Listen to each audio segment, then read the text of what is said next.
তাই এবার ওই বয়স্ক দম্পতি ফরিদপুরের একটি ঠিকানা দিয়ে বলেন যে এই ঠিকানায় যে লোকের বাসা সেই লোকের বড় ছেলেকে লোকাল কিছু গুন্ডাগোছের লোক একটি খুনের কেসে জড়িয়ে দিয়েছে।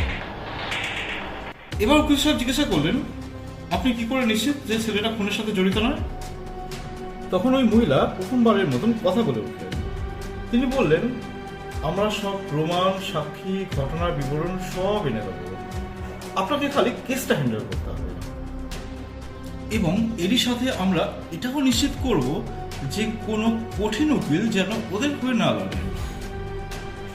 এসব অদ্ভুত কথা শুনে উকিল সাহেব মনে করেছিলেন যে তারা সমাজের উচ্চ ক্ষমতাধর মানুষ, কারণ একমাত্র সমাজের উচ্চ ক্ষমতাধর মানুষের পক্ষেই এরকম উদ্ভট কথা বলা সম্ভব।